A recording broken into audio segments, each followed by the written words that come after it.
2014년 7월 27일 마지막 주일 이 예배 자리에 있는 여러분 모두에게 꼭 오늘 이 시간 하나님을 온 영으로 인격적으로 꼭 만날 수 있기를 주님의 이름으로 간절히 소원합니다. 옆 사람에게 사랑하고 축복합니다. 이렇게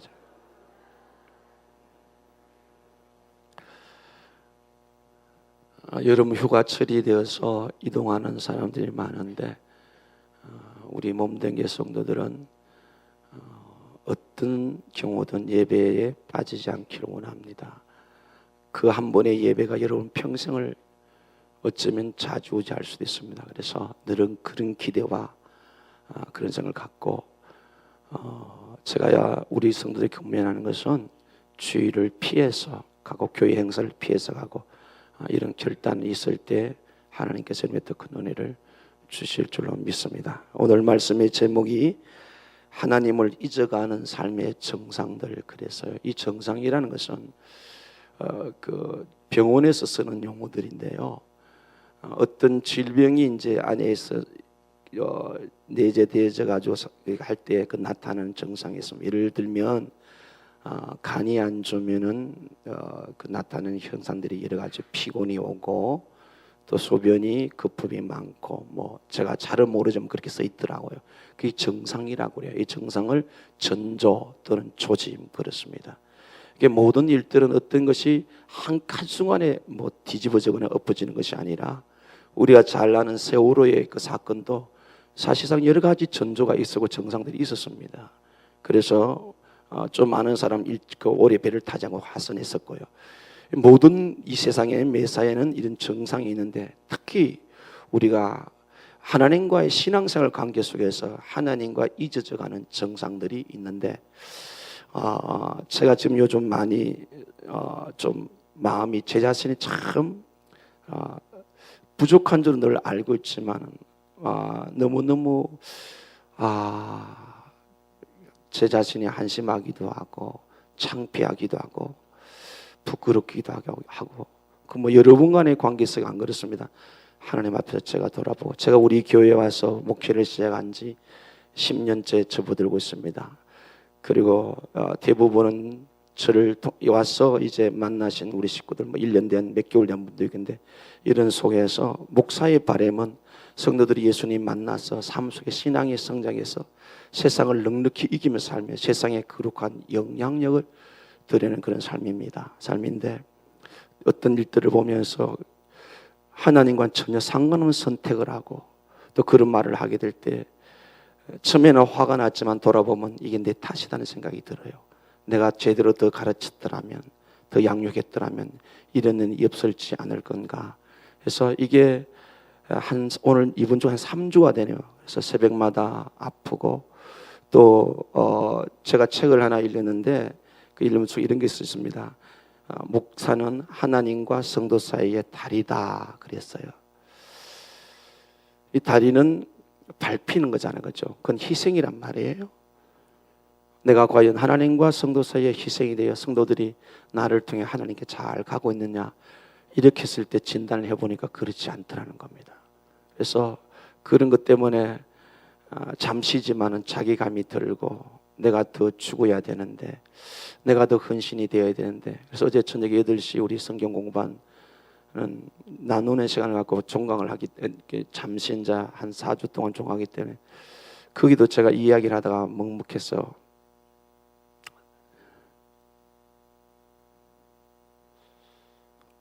울음을 참았습니다. 제가 그 책을 보다가도 내가 다리가 되지 못한 것에 대해서 마음이 많이 아팠습니다. 그래서 그러면 이런 생각을 해봅니다.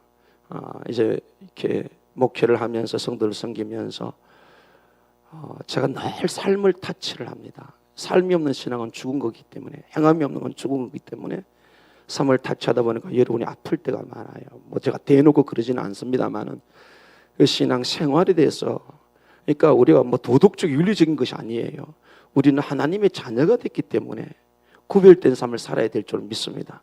그래서 우리 모습을 보고 세상 사람들이 나도 당신이 믿는 예수 믿고 싶고 그 왜 믿는지 알아서 나도 당신은 천국 가고 싶다. 이게 우리가 이 땅에 살아서 보여줘야 할 모습이란 말이죠. 그러다 보니 내 안에 있는 예수를 반드시 삶으로 증명해야 될 줄은 믿습니다.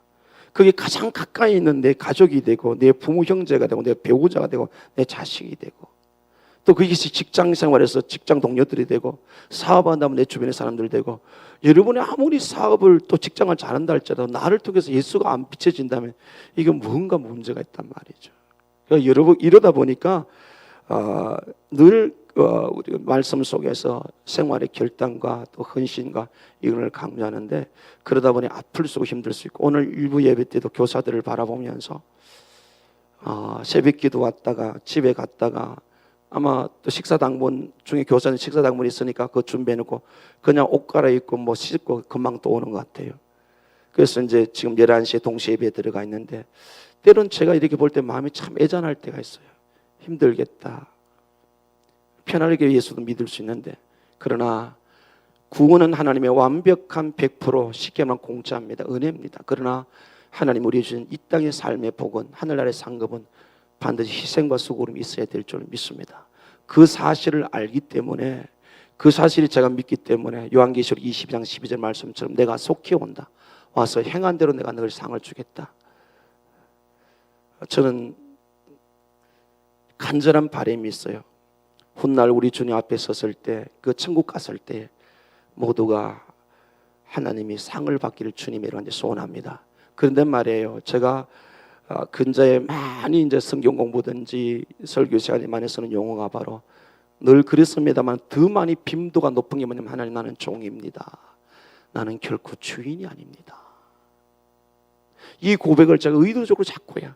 어느 순간 내가 주인 될 때가 찾고 있어요.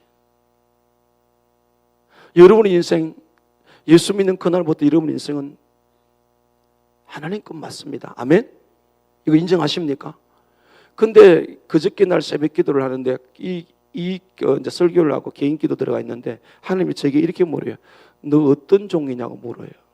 니 내보고 너는 나를 주인이라고 너는 종이라고 그래. 너 어떤 종이냐고 물어요. 그때 이 머리에 스쳐가는 생각이 있었습니다. 성경에 보니까 악한 종이 있고 충성된 종이 있어요. 악한 종은 종인데 주인이 드디어 온다. 그러면 자기 생각대로 시간표를 만들고 자기 것도 아닌 물질 가지고 취하고 친구들 사귀고 그러고 있단 말이에요. 그래서 성경에는 악한 종이라고 그랬어요.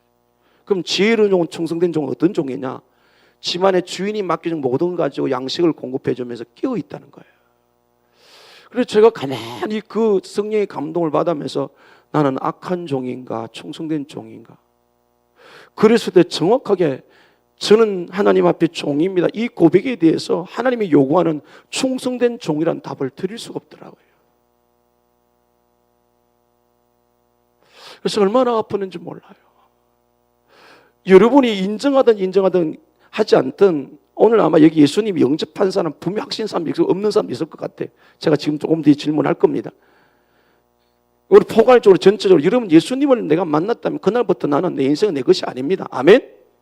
예수 그리스도를 주라고 부른다고요.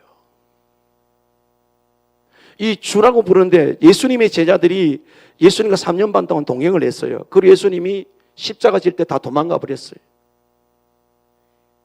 예수님이 십자가 지고 3년 만에 부활하셨어요. 마가의 다락방에 덜덜 떨고 있는 그들에게 그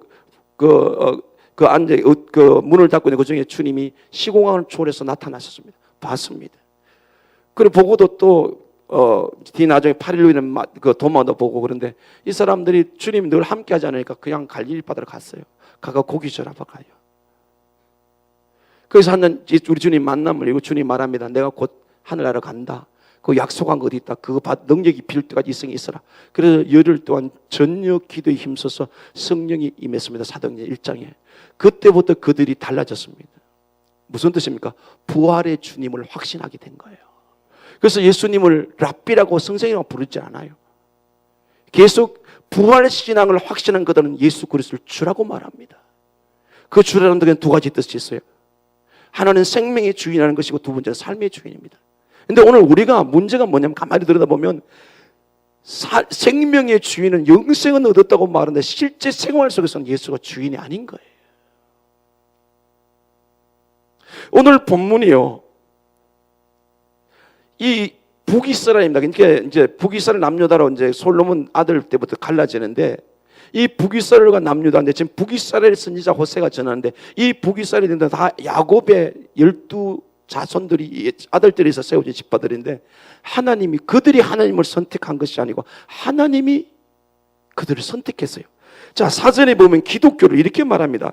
예수 그리스도의 인격과 교훈을 중심으로 하는 종교, 천지 만물을 창조한 유일신을 섬겨 그 독생자 예수 그리스도를 구세주로 믿는다. 이게 기독교라고 그랬어요.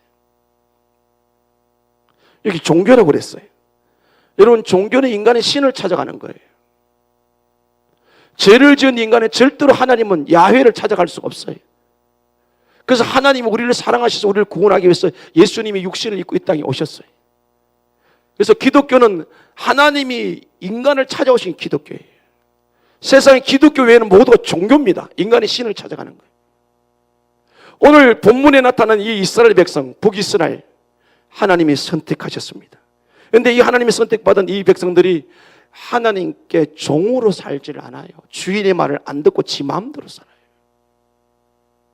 그래서 오늘 본문 14절에 보면 이스라엘은 자기를 지으신 이를 잊어버리고, 우리가 죄의 결과는요, 왜 죄를 짓냐? 하나님을 잊어버릴 때 죄를 짓게 돼 있어요. 그래서 하나님께서 호세아를 통해서 너희를 지은 나를 잊어버렸다. 그러면서 그 삶에 대해서 너희들이 나를 잊어버리고 세상의 영광을 쌓고 성을 쌓고 그거 내가 불로 다 심판하겠다. 이렇게 말씀하셨는데요. 오늘 이 성경에 나타난 북이스라엘, 이스라엘 백성 하나님이 선택한 것, 영적으로 저와 여러분이 예수를 믿었다면 내가 예수를 믿은 것이 아니고 성경은 하나님께서 우리를 낳았다고 말했습니다. 아멘? 내가 예수 그래서 믿은 것이 아니고 하나님이 나를 예수 믿겠다 이 뜻이에요. 사실상은. 그래서 우리 이걸 은혜라고 말합니다. 제가 질문 드립니다. 여러분 분명히 예수님 만났습니까? 그분이 여러분 안에 계십니까? 오늘 죽어도 천국 갈 수 있습니까? 대답 잘 하셔야 돼요. 오늘 북이스라엘, 이 이스라엘 하나님의 자녀인데 하나님의 자녀답게 살지 않았기 때문에 하나님께서 뭐 하겠다? 삶의 심판을 하겠다는 거예요. 네가 그렇게 살면 내가 가만둘 수 없다는 거예요. 너희들이 내 영광을 위해 살려고 했지 내 영광을 위해 살지 않고 전부 다 네 마음대로 살고 있다. 이렇게 설교를 하니까 교회, 이 꿈과 사랑의 교회는 와서 교회는 참 좋은데 여기 교회 등록하면은 예수만 믿고 살아야 되겠다. 예수가 답인 줄로 믿습니다. 맞습니까? 예수가 우리 인생의 답이에요. 생명을 주신 그분이 우리 삶의 모든 걸 할 수 있는 분인 줄로 믿습니다. 그래서 예수가 우리 인생의 답인데 이스라엘 백성의 해답은 하나님이신데 그들이 어떻게 했다고요? 하나님을 잊어버렸다고 그랬어요. 물론 본질적으로 잊은 건 아니에요. 마음이 거기에서 하나님께 떠났다는 거예요.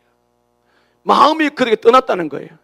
오늘 이 아침에 여러분이 예배 자리에 앉아있다고 내가 하나님과 함께 한다는 착각은 버리시기를 바랍니다. 어떤 마음으로 앉아있는 따라서 하나님의 우리의 예배를 받을 수 있고 안 받을 수 있다. 그런데 오늘 한국교회가 우리 교회가 어떻게 됐습니까? 예배 자리에 앉아있으면 예배 드리다고 착각하는데 하나님이 받으실 예배가 없다는 겁니다. 지금 그 상황이 여기 발생하고 있어요.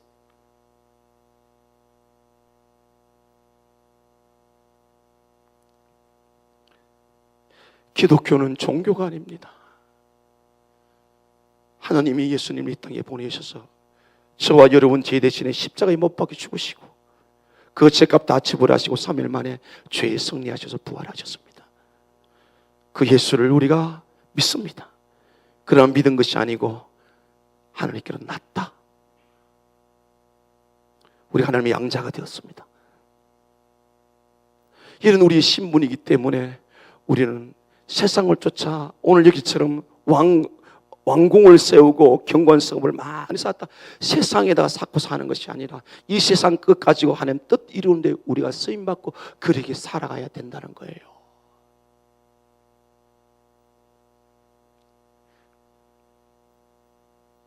예수 믿게 하셔서 우리를 죄와 사망에 구원하셨습니다. 종교는 구원이 없습니다. 제사함이 없습니다. 인간이 공을 드리는 거예요. 인간의 정성을 드리는 거예요. 그래서 자기가 얼마나 정성을 들고 공을 떠나서 자기가 믿는 신에 만족하고 사는 것이 그것이 종교입니다. 예수님께서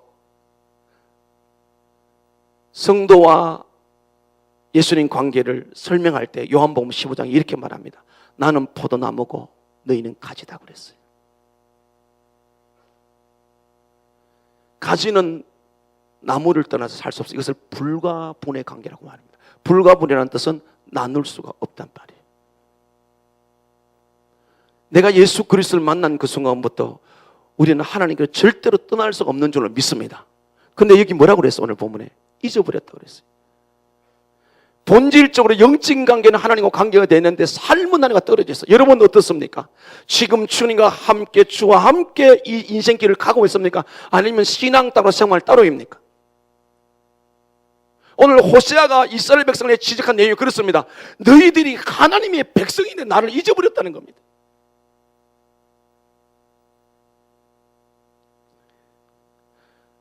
가지는 절대로 스스로의 힘을 가질 수 없습니다.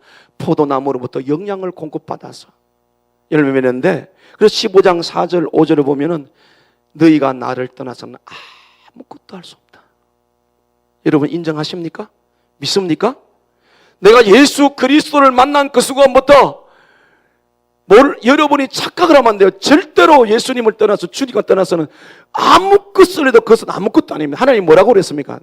네가 나를 잊어버려서 산 것은 불태워버리겠다. 지금 우리가 우리 인생을 마감하면 남을 것이 있겠습니까? 후회하지 않겠습니까? 후회하겠습니까? 하나님 앞에서 내어놓을 것이 있겠습니까? 없겠습니까? 왜요? 우리는 언제 불려갈지 몰라요. 언제 주님이 오라 할지 몰라요. 태어나는 데는 순서가 있지만 가는 데는 순서가 없다고요. 지금 불러도 하나님 앞에 참 조금 부족하지만 그래도 하나님 앞에 내어놓을 수 있는 신앙의 승리의 끓이가 있기를 주님의 이름으로 간절히 소원합니다. 너희가 나를 떠나서는 아무것도 할 수 없다.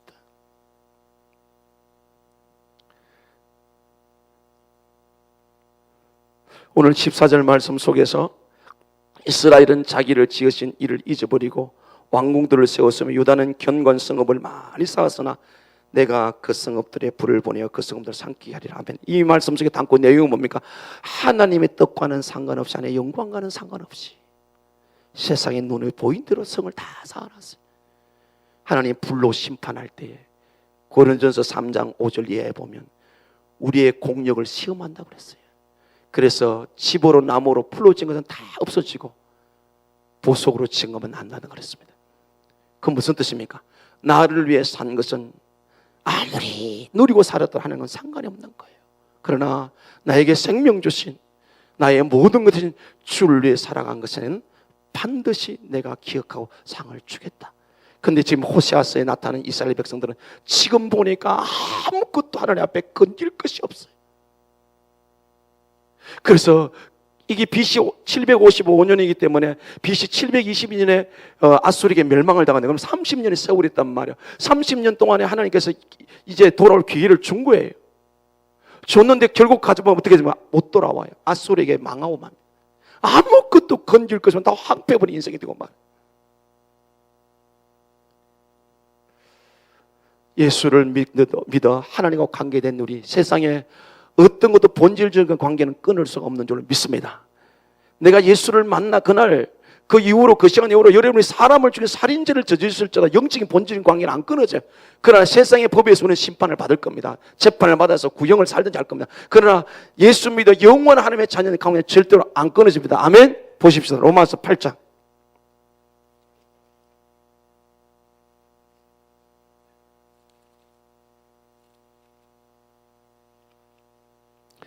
8장 35절에서 마지막 절까지 같이 읽습니다. 시작. 누가 우리를 그리스도의 사랑에서 끊으리요? 환난이나 공고나 박해나 기근이나 적신이나 위험이나 칼이라. 기록된 바 우리가 종일 주를 위하여 죽임을 당하게 되며 도살당할 양같이 여김을 받았나이다. 함과 같으니라. 그러나 이 모든 일에 우리를 사랑하신 이로 말미암아 우리가 넉넉히 이기니라. 내가 확신하노니 사망이나 생명이나 천사들이나 군세자들이나 현재일이나 장래일들이나 능력이나 높음이나 깊음이나 나를 다른 어떤 피조물이라도 우리를 우리 주 그리스도 예수 안에 있는 하나님의 사랑에서 끊을 수 없으리라. 아멘. 그래서 정말 진심으로 내가 예수 그리스도 안에 구주를 영접했다면 이 생명의 관계는 영원한 줄로 믿습니다. 오늘 본문에 나타난 호세아서에 나타난 그 북이스라엘 백성이 하나님과 관계는 끊어지지는 않아요. 그들이 아무리 잊어버리고 살아 안 끊어요. 그냥 문제는 뭐 삶의 변화가 없기 때문에 하나님이 그들의 삶을 통해 영광을 못 받으시니까 그들이 하나님의 영광을 살도록 지어놨네. 그들이 그렇게 선택했네. 그렇게 살지 않으니까 하나님께서 그들을 심판하신다. 삶의 심판을. 11장 5절 보십시오. 호세아서 11장 5절입니다. 같이 읽어요. 시작. 그들은 애굽 땅으로 되돌아가지 못하겠거늘 내게 돌아오기를 싫어하니 아수르 사람이 그 임금이 될 것이라. 아멘. 이스라엘 백성을 출애굽시켰습니다. 그건 오늘 우리에게 구원입니다. 우리가 다시 세상으로 마귀의 자식으로 돌아갈 수 있어요? 없어요? 없습니다. 그런데 이 북이스라엘 사람들은 지금 어떻게 합니까? 자꾸 세상을 쫓아가니까 그게 뭐 애국으로 돌아가는데 성경 뭐라고 말합니까? 돌아가지 못한다. 제가 이걸 여러분에게 막 가슴에 팍 박이 들어 화끈하게 되도록 이렇게 표현할게요. 여러분 예수 믿으면 예수 팔자입니다. 뭐 팔자 얘기 많이 하잖아요. 꽉 닿으라고. 못 돌아가요. 우리는 애굽으로 돌아갈 수가 없어요. 근데 왜 바보같이 자꾸 세상 바라보고 그 부러워하고 그리려고 돌아가느냐 이 말이에요. 왜 탕자처럼 아버지 품 안에 있는 것이 괴롭고 힘들어 생각하면서 왜 세상에 가서 다 탕진하고 다 없어지고 빈손되려 하냐 말이에요. 애굽으로 못 돌아간다 너희들. 그럼 뭐라고 말합니까? 내게 돌아오기를 싫어한다. 이거 뒤에 제가 조금 전에 세 가지 정성을 말씀을 드릴게요. 그래서 제가 물었더니 요즘 정말 예수님 만났습니까? 우리는 다시는 세상으로 돌아갈 수가 없어요. 후퇴하면 안 돼요. 뒤돌아보면 안 돼요. 소돔과 고모라를 돌아보면 죽음밖에 없어요. 우리는 오직 믿음의 주요 온전케 하신 예수를 바라보고 앞으로 전진해야 될 줄로 믿습니다. 이걸 묻고 싶다고 지금 여러분의 신앙은 예수를 바라보고 나아가고 있습니까? 세상을 바라보고 애국으로 돌아가고 있습니까? 그럼 애국이 돌아가면 어떻게 돼요? 아수르 사람이 그 임금이 될 것이라. 세상 왕이 임금 되면 어떻게 돼요? 우리 삶은 자동적으로 다 빼앗기게 돼요. 아무것도 남는 것이 없어요. 아무것도 살 것이 없어요. 그래서 호세아는 말하기를 돌아오라, 돌아오라. 지금이 오늘 이 시간이 애굽을 향하는 그 발걸음에서 하나님께로 돌아와야 할 그 시간이요.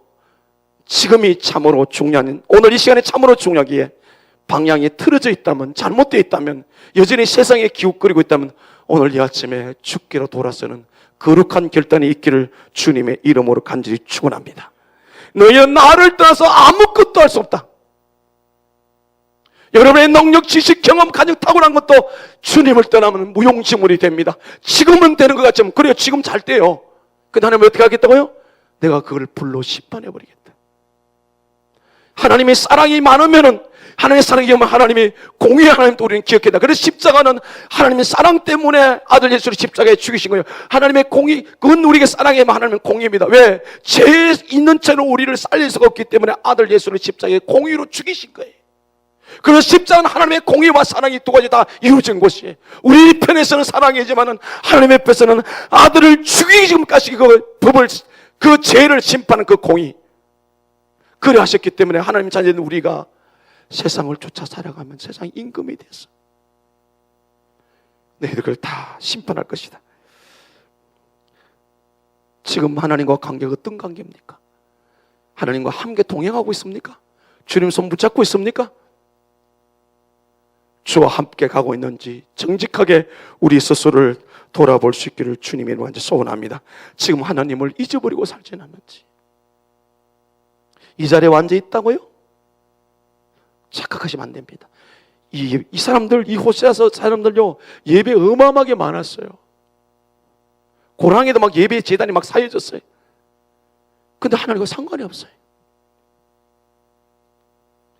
오늘 우리는 호세아를 통해서, 호세아를 통해서 북이스라엘이 점점 하나님이 잊어가는 정성 세 가지를 보는데, 그게 오늘 우리 모습 속에 다 있다는 거예요. 그래서 이 진단을 받고 이 무더운 여름철에 주님과 더 영적으로 신앙적으로 뜨거워질 수 있는 은혜가 있기를 주님의 이름으로 간절히 소원합니다.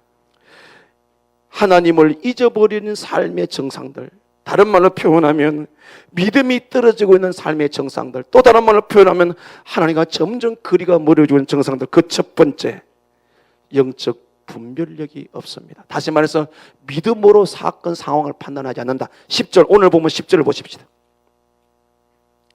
같이 읽어요. 시작. 그들이 여러 나라에 값을 주었을지라도 이제 내가 그들을 모으니 그들은 지도자의 임금이 지어준 짐으로 말미암아 쇠하기 시작하리라. 아멘. 이게 무슨 말씀인가 하면은 북이스라엘이 안 돌아오니까 자꾸 주변 나라들에게 힘을 가해가지고 그들에게 고난과 어려움을 줬어요. 성도에게 고난과 어려움이 오면 반드시 첫 번째로 체크할 것이 신앙의 문제인 줄 믿습니다. 여러분 삶에 문제가 있어요. 어려움이 있어요. 고난이 있어요. 예기치 않은 문제가 발생했을 때 반드시 하나님과 관계를 점검하기를 주님의 이름으로 간절히 부탁드립니다. 지금 어려움이 왔는데 이 사람들이 어떻게 하냐면, 여기 보면 그들이 여러 나라에 값을 주었을지도, 그 역사적으로 보면 아수르에게 조공을 바치고 그 다음에 애굽에게 뇌물을 줘서 협약과 동맹을 맺어가 우리를 좀 도와달라. 그랬더니 하나님께서 뭐라고 말합니까? 제가 그들을 모으니 그들은 지도자의 임금이 지어준 짐으로 말미암아 쇠하기 시작하라. 너희들이 그래 나를 의지하지 않고 이 문제가 뭔지는 모르고 너희들 신앙을 돌이켜서 내가 은혜를 주는데 그걸 모르고 지금 세상의 힘을 의지하고 세상의 나라 권력을 의지해, 그들이 결국 너희에게 더 큰 짐을 지어줄 것이다. 마태복음 11장 28절 29절 성경이 이렇게 말합니다. 수고와 무거운 짐진 자들아 다 내게로 오라. 내가 너희를 쉬게 하리라. 우리 인생의 짐을 덜어줄 분은 예수 그리스도밖에 한 분밖에 없는 줄로 믿습니다. 시편 68편 19절에 날마다 우리 짐을 지시는 주님을 찬양한다고 그랬어요. 우리 인생의 짐을 져주시는, 우리의 고난과 어려움을 들으시는 주님밖에 없는데 지금 이들이 어디로 가고 있습니까? 아수르와 애굽을 향해 가고 있단 말이에요. 지금 문제는 영적인 문제, 하나님 관계의 문제예요. 돈이고 권력의 문제가 아니에요. 지금 우리 삶에 무슨 일이 생기든지 하나님과 관계를 점검할 수 있기를 주님의 이름으로 간절히 소원합니다. 루키스 1장에 루키스를 보면요, 그 사사기 연결이 되는데, 사사기 마지막 절에 보면 뭐라고 말하냐면, 그때 사람들이 자기 소견에 오른대로 자기 마음대로 한다는 거예요. 그런 환경 속에 이 루키스가 기록되는데, 엘리멜렉과 나옴이 있어요. 이들은 베들레헴의 유지였습니다. 돈이 엄청나게 많았어요. 근데 갑자기 베들레헴 때문에 흉년이 왔어요. 그래서 이 사람들이 이 흉년에 대해서 하나님께 묻지도 않고 따지지도 않고, 왜 이래서 묻지도 않고 자기 전 재산을 모아서 모압으로 도망가며 세상으로 도망가요. 그래서 후일에 10년 후에 가가지고 모압으로 도망갔는데, 거기 뭡니까? 돈이 있으면 자기가 이걸 위기를 모면하다 생각한 거예요. 그러니까 10년 동안 그 모압 땅에 사는 결과가 뭡니까? 엘리멜렉 남편 죽고 아들 둘 죽고 그 많던 재산은 하나도 없습니다. 하나님의 베들레헴 땅에 흉년을 주실 때 하나님의 사연이 뭡니까? 그 환경을, 어려움을 통해서 지금 내게 돌아오는 사연이었습니다. 오늘 내게 나타나는 정상, 성도는 하나님의 섭리를 경험하려면 무슨 일을 만나도 믿음이 우선되기를 소원합니다.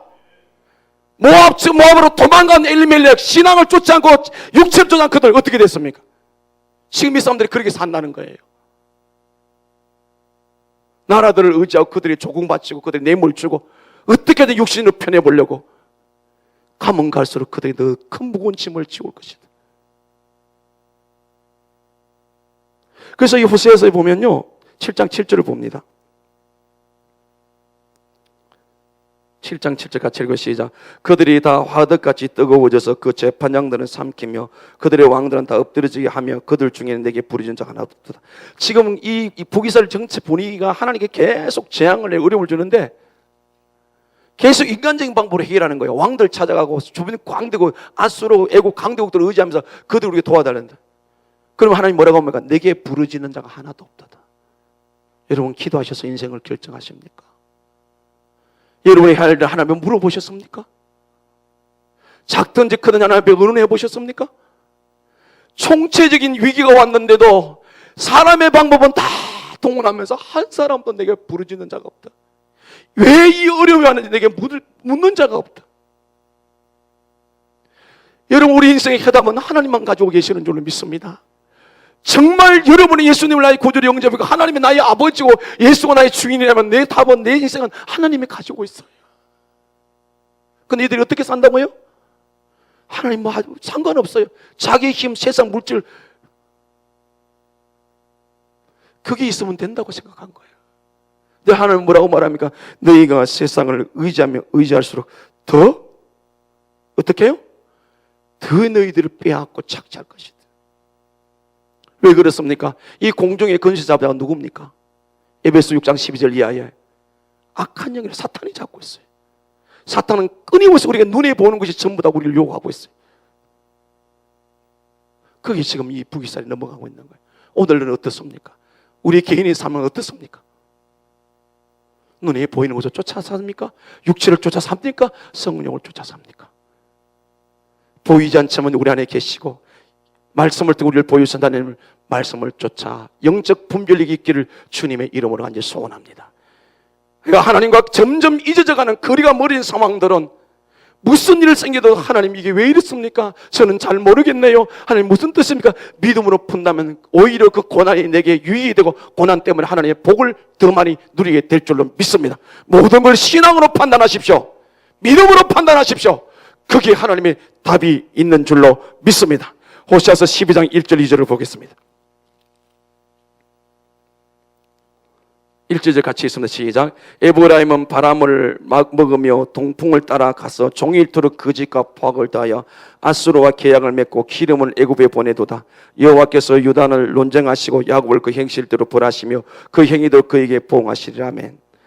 에브라임이 바람을 먹었다 그랬어요. 동풍을 쫓아가 따라갔다. 이 동풍이 2월에서 6월달 그 땅에 부는데 50일 사이에 굉장히 강력하게 부는데 이 동풍은 열기가 많아가지고 식물을 다 말라 죽이는 거예요. 이 동풍이 누굽니까? 애굽이고 아수르예요. 그러니까 지금 분위기가 날씨가 따뜻하고 바람이 괜찮아 그걸 따라가 그 바람을 따라갔다는 거예요. 그래서 하나님 2절에 뭐라고 그랬어요? 여호와께서 유다와 논쟁하시고 야곱을 그 행실대로 벌하시면 그 행위대로 그에게 보응하시리라. 오늘 동풍을 따라가 시류를 따라 세상을 따라가고 있지 않습니까? 하나님 뭐 하시겠다고요? 그 일에 대해서 내가 보응하겠다고 그랬어요. 지금 이 시간 이후부터 모든 일들을 하나님께 물으십시오. 내가 지금 기도하지 않고 있다면 지금 나는 세상을 쫓아 살아가고 있는 거예요. 작든지 크든지 주님 앞에 물으십시오. 주님에게 어떻게 된 겁니까? 어떻게 하면 좋습니까? 모든 선택이 영혼이 잘 되는 길을 선택하십시오. 성경은 우리에게 말합니다. 내 영혼이 잘된 같이 범사가 잘되고 강건하리라. 아멘. 영혼이 아무리 오늘 이 14절에 우리 본문 10절에 그래서 성을 아무리 왕궁을 쌓고 아무리 쌓아도 하나님이 내가 불 가지고 다 심판해버리겠다.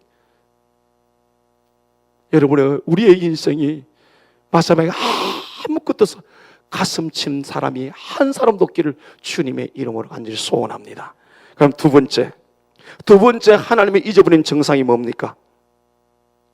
예배에 감동이 없어요. 13절 오늘 보면 13절을 봅니다. 13절 같이 읽어요. 시작. 그들이 내게 고기를 제물로 드리고 먹을지라도 여호와는 그것을 기뻐하지 아니하고 이제 그들이 죄악을 기억하여 그 죄를 벌하리니 그들이 애굽으로 다시 가리라. 아멘. 그들이 내게 고기를 제물로 드리고 항상 구약시대 예배는 제물을 먼저 드립니다. 드린데 하나님이 먼저 드려요. 드리고 그 다음에 남은 고기를 먹는데 하나님이 그들이 드림에 대해서 기뻐한다 기뻐한다 기뻐하지 않았다. 그 예배를 안 받았단 말이에요. 여러분 우리가 오늘 이 자리에 지금 뭐 일부 예배가 아주 꽤 많은데요. 다 안지도 받는 건 아니에요. 여러분 내 예배를 받았다 안 받았다 하나님 아세요. 여러분 마음에 하나님 받으시면요 성령이 내 안에 감동하면 기뻐요. 평안해요. 아멘. 감동이 분명히 있으면 왜? 하나님은 살아계시고 우리보다 탁월한 인격 완전한 인격을 가지신 분이에요. 그런데 뭐라고 하나님 뭐요? 너희들이 해 내가 기뻐하지 않겠다. 오늘 예배가 얼마나 형식화돼. 이게 다시 말해서 내가 지금 하나님과 거리가 멀어져 가고 있다. 마지못해서 예배당에 오고 예배만 떼우고 주일 낮 예배만 드리고 말고 평상시에는 내 마음대로 살고. 로마서 12장 1절에 뭐라고 그랬어요? 너희 몸을 거룩한 산제물로 드려. 삶의 예배에 삶의 예배. 하나님께서 오늘 이게 그들이 내게 고기를 제물을 드리고 먹을지라도 여호와는 그것을 기뻐하지 않는다. 그러면서 뭐라고 말합니까? 이제 그들의 죄악을 기하여 오히려 예배가 죄 짓는 짓을 하고 있습니다. 여러분 어떻게 하든지 하나님의 가운데서 예배에 감동과 감화가 있어야 됩니다. 아멘. 여러분 여기 제약을 내가 다 쓰는 건데 예배가 뭡니까? 예배를 통해서 뭡니까? 가장 중요한 것은 우리가 이미 예수를 믿어 사죄의 은총을 입었습니다. 그래서 살아가면서 우리가 죄를 짓지 않습니까? 이 예배 시간은 그동안 잘못 살은 것에 대해서 주님 제가 잘못해서 물론 그 죄 때문에 지옥 가는 거 아니에요. 과거 현재 미래 죄를 예수님 다 갚아주신 줄 믿습니다. 앞으로 지을 죄까지 다 갚아주신 줄 믿습니다. 그런데 죄를 지으면 하나님과 관계가 멀어지잖아요. 그럼 하나님 우리를 도울 수가 없잖아요. 그걸 회복하는 시간이 언제다? 이 예배 시간이란 말이에요. 너희가 제물을 내게 고기 드리고 고기 뭐 너희들 먹잖아. 나는 기뻐하지 않아. 나와 상관이 없다는 거예요. 형식적이고 위선적인 예배, 몸만 앉았다가 하는 예배, 예배라고 스스로 유료하는 거 아니에요. 예배는 하나님의 성령이 준비하면 반드시 감동하면 일하게 되는 줄 믿습니다. 일어날 수밖에 없어요. 믿습니까? 여러분이 그런 아름다운 추억들이 다 있을 거예요. 왜 목회자가 힘든 줄 아세요? 제가 일주일 내내 새벽 설교, 금요기도 수요기도에 성경 공부 열 몇 타임 20분 넘어 합니다. 저는 그 매너리즘에 안 빠지려고, 다시 말해서 그냥 그렇게 안 하려고. 왜요? 꾼이 돼요. 그냥 꾼. 습성적으로 해요. 왜? 제가 그렇게 빠지면요, 제가 먼저 입에 감동이 있어야 돼요. 성경 공부에 감동이 있어야 돼요. 내가 너희 드린 예배를 기뻐하지 않는다. 오늘 하나님과 거리가 멀어져 가고 있다는 것은 예배에 감동이 없다. 그래서 예배 시간에 졸 수가 없지 않습니까? 자, 보십시오. 10장 1절 2절입니다.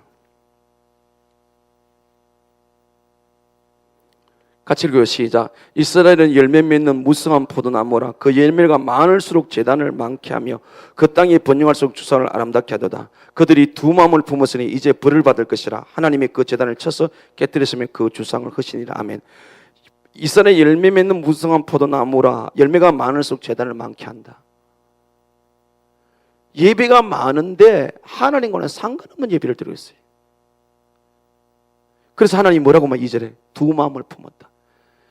물론 아까 그 13절에 우리 본문의 13절에 보면요, 하나님이 기뻐하지 않는다는 말은 그들이 바알과 하나님과 같이 섬겼어요. 하나님을 격하시겠어요. 하나님을 피조물 같은 존재로 만들어놨어요. 그러니까 예배가 자동적으로 어땠습니까? 감동이 안 일어나는 거예요. 그냥 떼우는 거예요. 두 마음을 품었다. 그러니까 주중에 우리가 주님과 함께 동행하며 살지 않고는 오늘 이 극적인 순간에 이 부활의 날에 여기서 우리가 한 마음이 돼 주님을 예배를 못 드리는 거예요. 딴 생각하고 있는 거예요. 너희들이 두 마음을 품었다. 예배가 오직 한 마음 될 때, 정말 사모할 때 반드시 하나님과 뜨거운 만남이 있을 줄 믿습니다. 감동과 감화가 있게 되는 줄로 믿습니다. 내 예배가 감화가 감동했을 때, 그러니까 여러분이 어떤 교회를 이렇게 가면 방문하면 딱 감동이 와이다. 아, 여기 지금 살아있는 예배가 있다 없다. 그냥 예배가 있어서 이렇게 생각하면 큰일 나요. 목회자들은요, 어느 교회 비어있는 교회 가면 그쪽에 그것이 영적인 것이 아닌 것이 답이 나와요. 예배가 살아있기를 원합니다. 예배가 감동이 있기를 원합니다. 하나님의 기쁨이 되기를 원합니다. 우리의 가장 중요한 것은 예배예요. 예배. 그 예배가 무너졌으니까 하나님과 잊어지는 건 당연한 건 아니겠습니까? 그 다음에 세 번째, 하나님을 잊어버려서 하나님이 삶에 심판할 수밖에 없는, 하나님이 더 이상 나를 붙들 수 없고 어떻게든지 고칠 수 없는 그 어려움을 집어넣는 환경은 세 번째, 하나님의 말씀에 의한 생활이 아니었습니다. 말씀에 의한 생활이 아니었다. 자, 12절 보십시다. 8장 12절.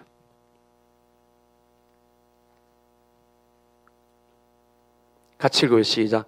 내가 그를 위하여 내 율법만을 가지고 기록하였으나 그들은 이상한 것으로 여기도다. 아멘. 내가 그를 위하여 내 율법을 망가지로 기록하였으나 그들은 이상한 것으로 여기도다. 아멘. 하나님과 거리가 멀어지고 있어요. 신앙에 기쁨이 없어요. 왜 그렇다고요? 내가 너를 위하여 하나님 법을 망가지로 기록했다. 여러분, 이 성경 하나님의 말씀은 예수 믿지 않는 자에게 이 말씀을 통해서 구원을 주시는 하나님의 말씀인 줄 믿습니다. 그리고 구원받은 하나님 백성이 이 땅에 어떻게 살아야 될지를 가르치는 이 규범이 바로 말씀입니다. 그러면 이 북이스라엘 사람은 하나님 백성이니까 어떻게 살아야 돼요? 망가지 하나님의 말씀을 믿고 말씀에 의해 살아가야 돼요.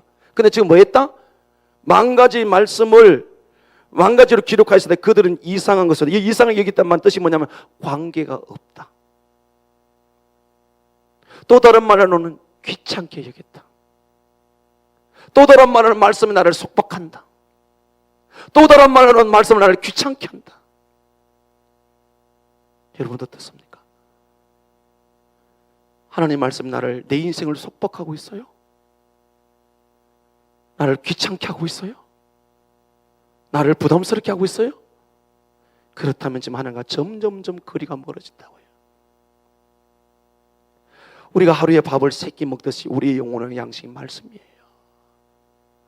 말씀이 사모가 되어지지 않는다면, 말씀을 사모하지 않는다면, 보십시오. 망가지로 너희에게 주었는데 너희들이 내 말을 이상히 여기도다. 그래서 이 호세아서에서 문제가 뭐였습니까? 자, 9장 17절을 봅니다.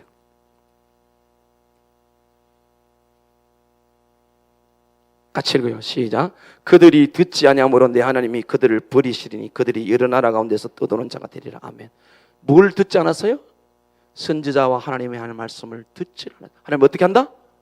버리신다고 그랬어요.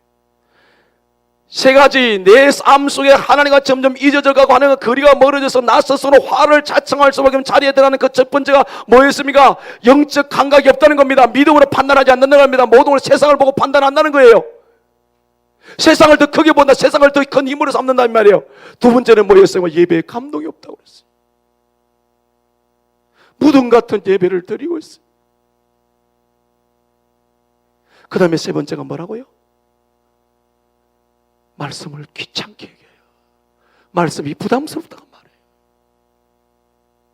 말씀이 나를 속박한다고 말해요. 여러분, 하나님께서 천지를 말씀으로 창조하신 줄로 믿습니다. 말씀이 육신이 되 예수가 이 땅에 오신 줄로 믿습니다. 그리고 하나님 약속하십니다. 이 천지는 없어지겠으나 주의 말씀은 영원하다. 믿습니까? 성도의 생명은 말씀입니다. 그런데 어떻게 했다? 말씀을 이상히 여겼다. 호세아서 4장 6절을 봅니다.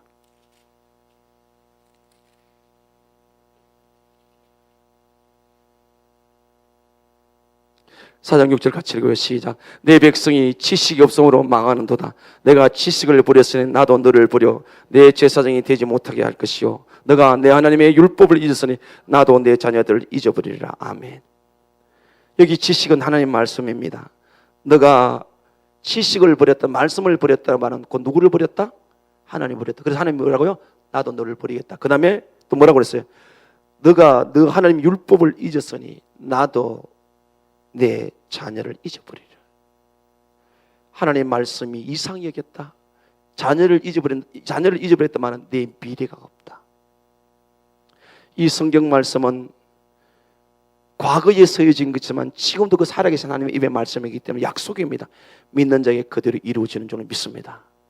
여러분, 매일 성경을 읽고 계시나요?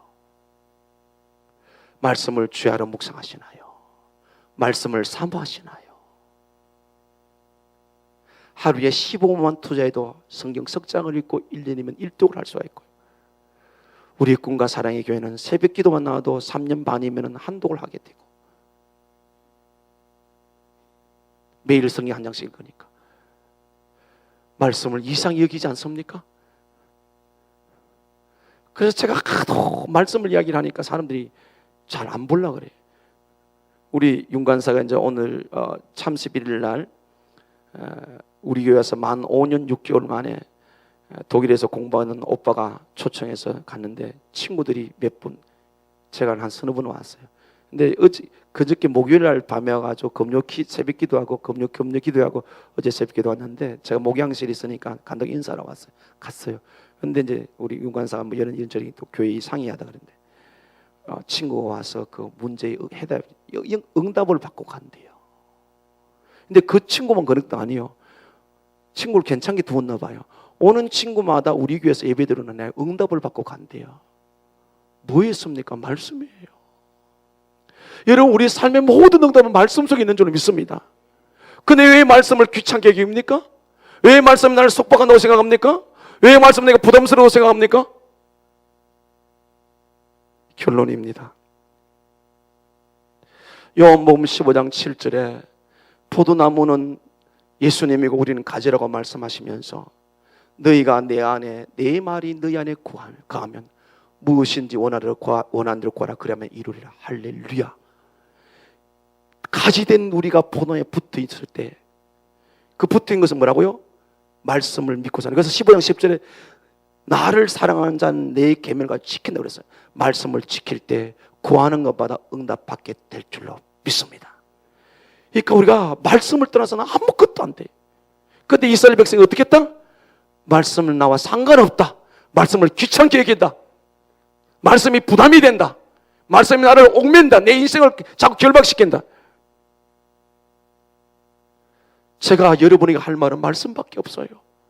제가 무슨 세상 지식에서 경험해서 뭐 있어요?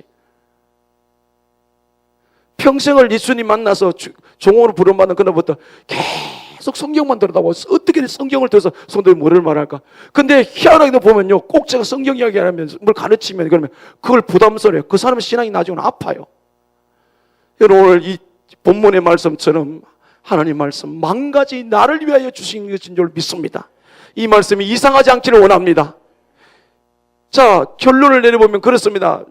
열왕기상 17장에 보면 이제 그 북이스라엘에 흉년이 와요. 하나님이 비를 안 내립니다. 엘리야를 통해 말합니다. 그래 엘리야가 하나님께서 가서 시내가에 있으라 그래요. 가서 까마귀 먹고 사는데 어느 날 또 부릅니다. 불러가지고 다른 곳으로 가라. 사렙다 시돈 땅에 있는 사렙다 마을에 가거라. 이 사렙다 마을은 시돈 땅 어떤 땅이면 바알이 우상의 도시예요. 그리로 가란다. 그리로 가면서 뭐라고 했냐면 내가 명령했는데 네게 먹어주길 사람이 있다. 갔어요. 갔더니 그 길에서 만났어. 사람을 만났는데 어떤 여인이 나무를 줍고 있는 거 물었으면 뒤통수 대고 나무를 준 여인에게 내게 물을 좀 달라 했어요. 그러니까 여인이 물을 길러 갔어요. 물을 길러 갔는데 물 길는 여인 보고 나에게 먹을 건 좀 달라. 그랬더니 여인이 하는 말이 뭡니까? 지금 우리 집에는 밀가루통에 한 움큼 있고 그 다음에 기름 한 병이 있다. 요거 내 아들하고 둘이 한 끼밖에 안 돼. 이거 먹고 죽으려고 그런다. 그 말을 들은 엘리야가 어떻게 말합니까? 능정스럽게 내인데 먼저 가져오라 그랬어. 그러면 하는 이야기가 뭡니까? 내인데 먼저 가져오면 이 흉년이 지날 동안 밀가루통에 기름병에 기름이 떨어지지 않고 밀가루가 떨어지지 않겠다 그랬어요. 그래서 과연 그렇게 했어요. 그랬더니 먹고 죽어야 되는데 계속 통에 기름이 있고 밀가루가 있어서 이제 흉년을 지나가는데 어느 날 갑자기 아들이 죽어버렸어요. 그래서 아들을 이 엘리야가 데리고 하나님 앞에 다락방으로 기도했습니다. 기도해서 그 아들이 살았어요. 자, 보십시다. 열왕기상 17장 24절.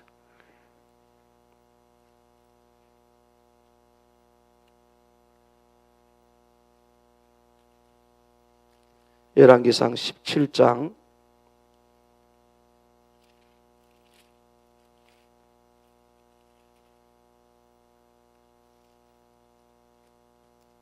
24절 23절 24절 같이 읽어요. 시작. 엘리야가 그 아이를 안고 다락방에서 방으로 내려가서 그 문에게 추며 이르되 보라 내 아들이 살아났느니라. 여인이 엘리야에게 이르되 내가 이제야 당신은 하나님의 사람이시오 당신의 입에 있는 여호와의 말씀이 진실한 줄 아노라 하니라. 아멘. 자, 이 말씀을 보면 앞에 이거 한 끼밖에 없고 먹고 죽을랍니다. 그랬을 때 그 여인이 갈 때에 이 하나님의 사람 엘리야가 한 말을 다 믿었다 안 믿었다? 믿었다 안 믿었다? 안 믿었다는 거예요. 반신반의하고 갔다는 거예요. 그 말씀이 너무 부담스러웠어요. 지독하다, 한 끼밖에 죽으니 어떻게 먼저 가자고 그럴까? 근데 그 뒷말이 뭐였습니까? 네가 이거 먼저 내게 떡을 가져오면은 밀가루 통에 기름병이 안 떨어질 것이다. 그걸 완전히 믿었다는 게 아니에요. 그래서 오늘 자기 아들이 죽었다 살아난 걸 보고 그때 여인이 엘리야에게 이르되 내가 이제야 당신 하나님의 사람이요 당신의 입에 있는 여호와의 말씀이 진실한 줄 아노라 하니라. 아멘. 이렇게 말씀을 마칠게요. 우리가 하나님 말씀이 때로는 너무너무 부담스러울 때가 있어요. 어떤 들은 생명을 내놓으라 할 때도 있고, 어떤 내 재산을 다 내놓으라 할 때도 있고, 어떤 내 전생애를 내놓으라 할 때도 있고, 그때도 순종이 안 되면 복종하십시다. 하나님이 살아계심을 경험하게 될 줄 믿습니다. 이제야 당신이 하나님의 사람이고 당신 입에 여호와의 말씀이 진실한 줄 알겠다. 그래서 순종과 복종은 과정은 틀려요. 순종은 자원하는 거고 복종은 마음에 안 드는데 하는 거예요. 그래서 결과는 똑같습니다. 지금 이 여인이 그렇게 된 거예요. 이 여인이 마음에 안 들었어요. 순종이 안 됐어요. 복종했어요. 오늘 우리 신앙이 점점 하나님과 멀어져가는 것 세 가지. 내가 모든 상황이 발생했을 때 믿음으로 보지 않고 영적으로 보지 않고 자꾸 세상을 의지하고 세상에 믿음보다는 세상을 얼마나 더 갖느냐, 세상을 얼마나, 그것은 지금 하려면 거리가 멀어지고 있다. 그 길은 하나님이 심판할 수밖에 없다. 그 다음 또 하나 예배입니다. 여러분, 교회가 다 교회 아니에요. 하나님이 받으시는 곳이 가운데 있다는 걸 아셔야 돼요, 여러분. 그런 영적 분별이 있기를 원합니다. 하나님이 기뻐 받으시는 예배에 감동 감화가 있는 그런 은혜가 있기를 원하고, 하나님 말씀은 망가진 데 다 나를 위한 것이다. 무슨 말씀이든지 그 말씀을 믿고 그 길을 가십시다.